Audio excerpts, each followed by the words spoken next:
I never wanted to cook again after I left the restaurant. I spent years breaking my back in a filthy kitchen, feeding drunk couples and businessmen who didn't tip. I quit after my mom collapsed in the bathroom. The hospital bills were eating us alive, and I couldn't afford to make 50 burgers a day just to keep her breathing. So I said yes to the only job that paid in cash, fast and without questions. I answered a post on a locked forum. Private clients. No license required. Excellent pay. Culinary skills a must. The address they sent led me to an underground facility with commercial ovens, blood-stained tiles, and vacuum-sealed bags stacked in cold rooms. The man in the suit gave no name, only instructions. Cook what's in the bag, record the process, and leave before midnight. The first night, I earned $5,000. I knew the meat wasn't beef. I don't care how well you cut it or what sauce you drown it in. Some textures don't belong in a kitchen. The grain, the color, the soft bones. It was off. The client said it was exotic, and the words just hung there in the air like a warning I didn't have time to understand. I told myself it didn't matter, that I was cooking to keep Mom alive, and that these people would pay someone else if I didn't take the job. I stopped asking questions. I started improving the plates. Then they asked me to film myself while cooking. They sent a rig, GoPros, microphones, tripods, even a lav mic. I don't know who they were filming for, but it wasn't just one client anymore. Someone was building something, collecting footage, building a collection. A month later, the payment doubled, and the bag came with no label, just a note. This one's still fresh. Handle with care. The bag was warm. That was the first thing I noticed. There was condensation on the plastic, and when I opened it, I saw veins, still full. The cuts weren't finished. The skin was peeled halfway. Someone had rushed the job. There was no smell of rot, no stiff tissue, no drying at the joints. It was a real human body, freshly cut, probably alive an hour before it got here. I don't know the name, but the wrist still had a bracelet from a nightclub. I turned off the lights in the kitchen and sat on the floor. I didn't vomit. I didn't cry. I just sat there trying to slow my breathing. That was the moment I realized they weren't just clients. This was an industry, a supply chain. I wasn't a cook anymore. I was part of a process, and someone was always watching. A camera blinked red from a corner I hadn't noticed. I cut the feed and left everything as it was. The next morning, someone had cleared the kitchen. There was a note taped to my door with a smiley face and 3 words. You hesitated once. That same day, my sister called me crying. My mom had gone into a coma. The hospital had no idea how they could afford to keep her there. But her bills were paid in full by someone else. I took the next job without blinking. I told them to send whatever they needed. I said I'd do it clean, no more delays. They sent me a new address, and this time, they didn't send meat. They sent a photograph of a man in his 30s alive, healthy, and smiling. The note read, Prep starts with the legs. Delivery on site. You handle the harvest. I waited outside the man's apartment for 2 hours, gripping the steering wheel until my knuckles turned white. I didn't know what I expected. A kidnapping van, a handler, someone to do the dirty work. But no one came.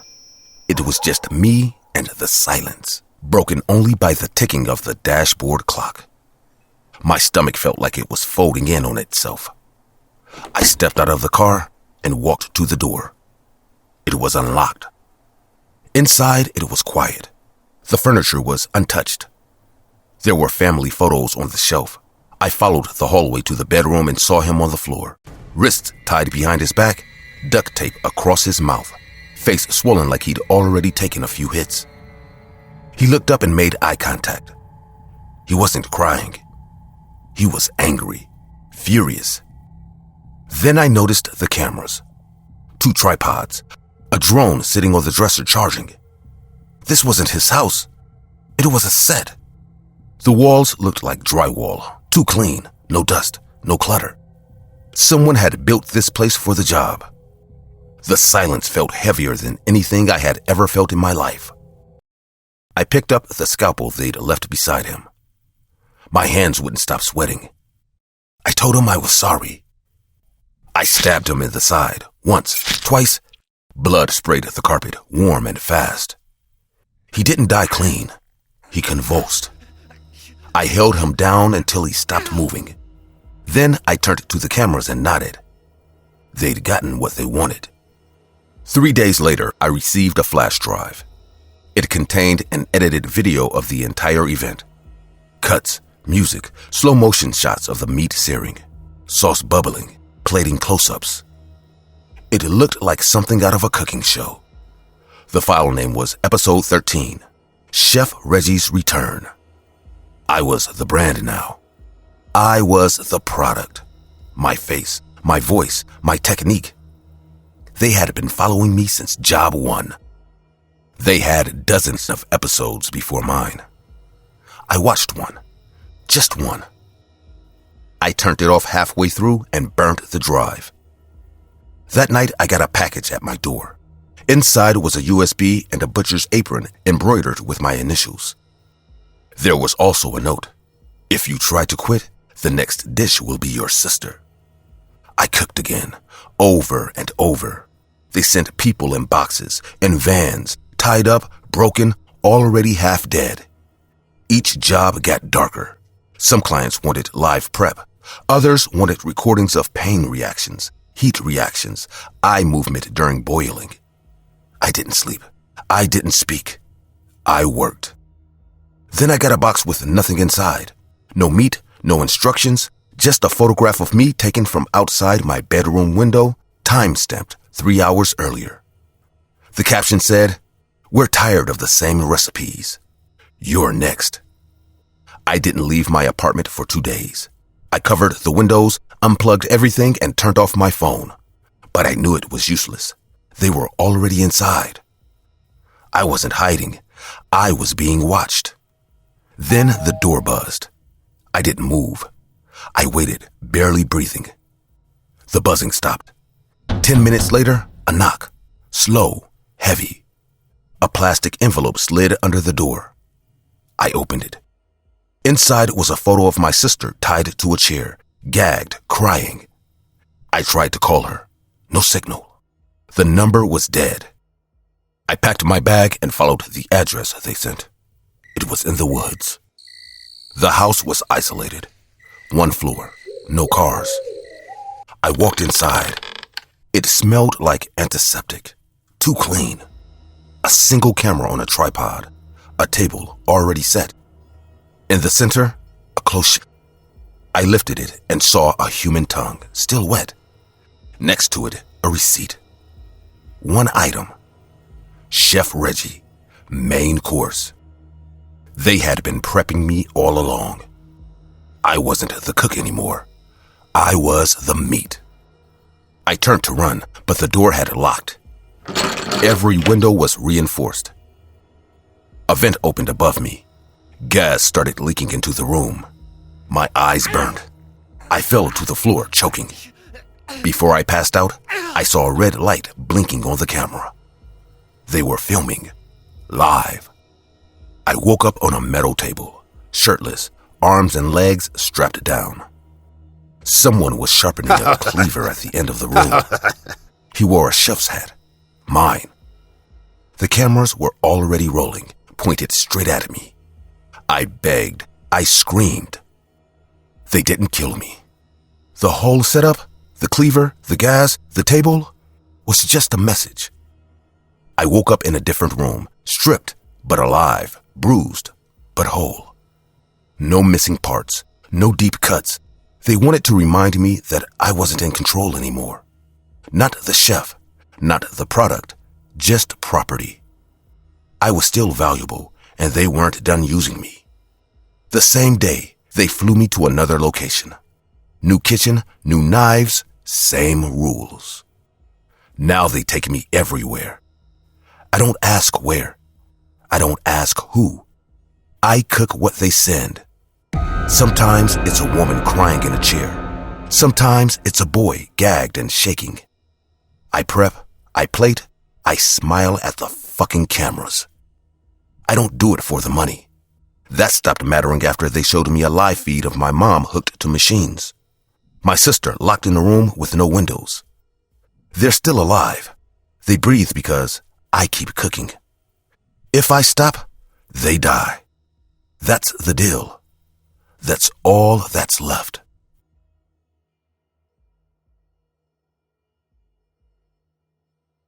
I met him on Tinder. His name was Marcus. I checked his profile a dozen times before saying yes. He didn't seem like a creep. His pictures were normal, the kind most guys post. Selfies at the gym, one with his dog, one holding a coffee cup. No weird filters, no fake quotes. He messaged like a decent person, polite, funny enough, not pushy. After a couple of weeks, he invited me to his place for dinner. I figured it was safer than going to a stranger's house after just a few messages, because I felt like I knew him. That was my mistake.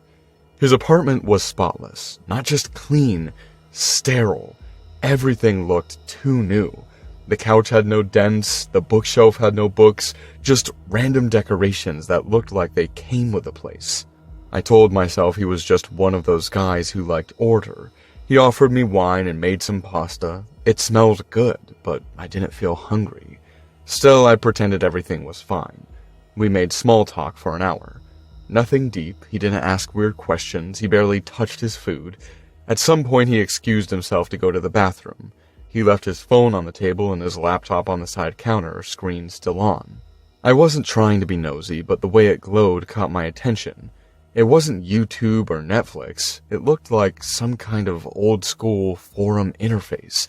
Dark background, red font, strange code in the corners. I got up to look closer just to check if it was something normal. What I saw wasn't a website I recognized. It was a live stream from inside this very apartment, from above me. The camera was hidden somewhere in the ceiling. The stream showed me sitting at the table drinking wine. Below the video, there were dozens of comments scrolling non-stop. I stared at the screen, hoping it was a recording, hoping maybe it was some weird prank he'd done with a friend before. But then I moved slightly, and the me on screen moved at the same time. The camera was live. It wasn't just him watching, it was hundreds of people. The usernames were all unrecognizable, all aliases, and beside each one there were numbers. Bets. There was a betting system running on the side of the stream with options like, will she run? Will she scream? How long until the needle goes in? My stomach turned. I backed away from the computer slowly, barely breathing. I didn't know where to go. I didn't know what was happening. I had walked into someone's apartment for a date, and somehow I had become the prize. The comments kept coming in. She's too calm. This one's boring. Try the eyes next time. I heard the bathroom door open. I dropped back into the chair like nothing happened and tried not to look terrified. Marcus walked out, drying his hands with a black towel. His expression didn't change. It was like nothing had happened. He didn't even look suspicious. That somehow made it worse. He walked past me and headed to the kitchen. He opened a drawer slowly, took out a glass bottle with something clear inside. Next to it he placed a capped syringe. He smiled, that polite, hollow smile that now felt like a threat. I couldn't fake it anymore. My eyes kept jumping from the syringe to his face, waiting for him to say something, do something, anything that would make this make sense. But all he said was, "You drink more than me. Dangerous on a first date." I stood up. My voice cracked when I spoke.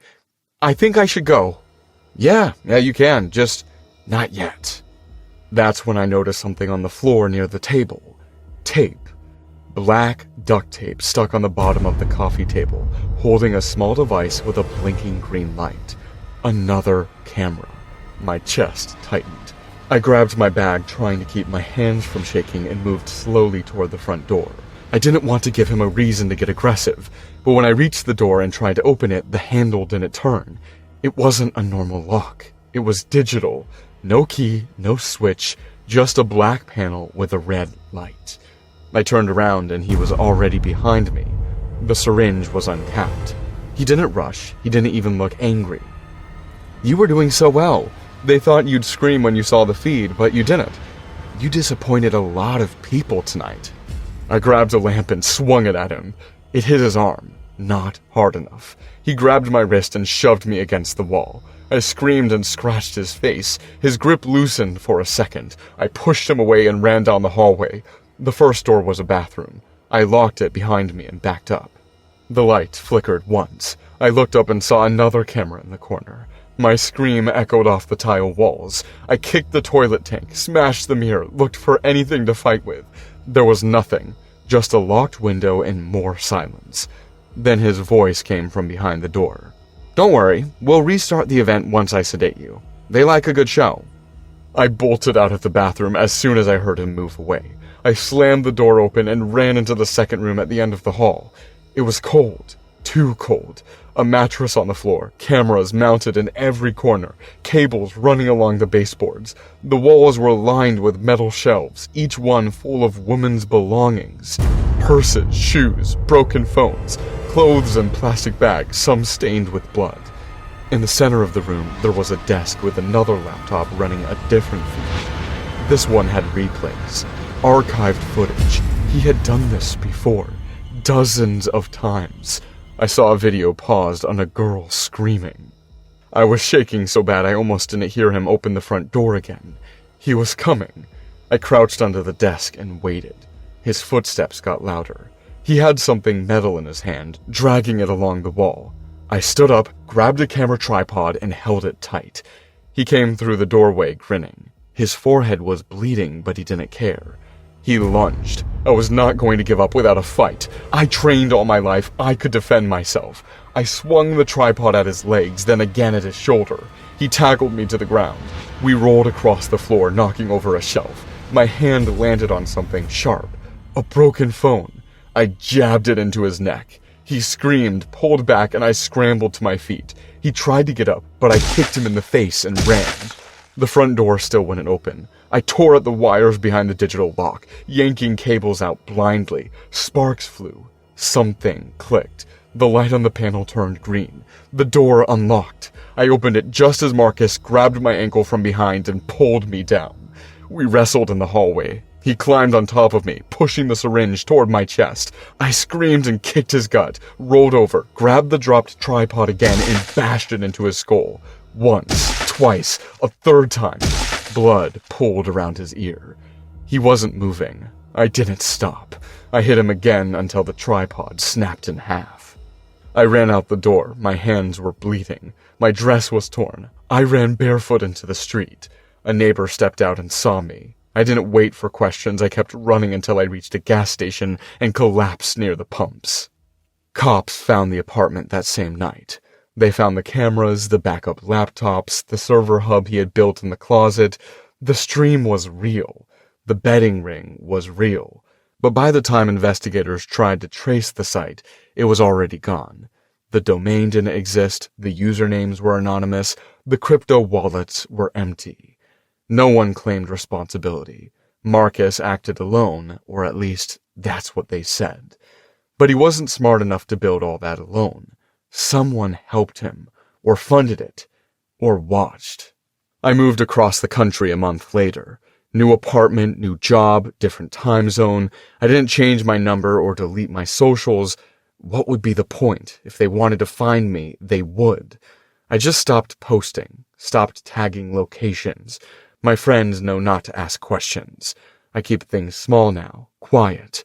I cook my own meals. I sleep with the light on. I don't date. Some nights I wake up thinking I hear a soft click, like a camera powering on. I stare at the corners of the room, heart pounding, trying to convince myself it's nothing. Maybe it is. Maybe it isn't. But until someone comes knocking, I live my life like I got away. I laugh when I can, cry when I need to, and try to forget that one night hundreds of strangers placed bets on how I'd die. I can say that I'm the only one to blame for this. It was supposed to be a one-time thing, just a quick job, nothing more. My name's Mark, and I'm a regular guy with a messy past, and bad luck when it comes to women. When Sarah X started losing it, sending threats, showing up at my work, I didn't know what else to do. The cops shrugged it off, so I looked for someone else. I found her on the deep web. No face, just a name. Nyx. They said she was a hacker who could handle problems nobody else would touch. I paid her to scare Sarah off. Nothing violent, just a digital warning. I thought it'd be enough to end it. It wasn't. At first, it worked. Sarah freaked out. Her phone went haywire. Emails got wiped. Social media accounts locked. But then, things got worse. Nyx wouldn't leave my life. I knew it was her the moment my phone glitched, but this time it wasn't just normal hacking. The screen flickered and I saw a face. Pixelated, glitching, but it was there. She smiled at me, cold and sharp. No one else could have done that. I tried calling her, blocking her, changing numbers, but nothing worked. That was just the start. Emails with cryptic messages, my bank accounts drained, fake profiles spreading lies about me. But what scared me the most was how she always knew where I was. It didn't matter if I stayed at home or went to a cafe. She was there. I don't mean physically, but her presence was there, suffocating. One night, my laptop started typing by itself. Lines of code I didn't understand poured across the screen. And then a message appeared. Give me a chance. Let me in. It wasn't just hacking. It was something else. I was trapped. I wanted to scream, but the sound wouldn't come out.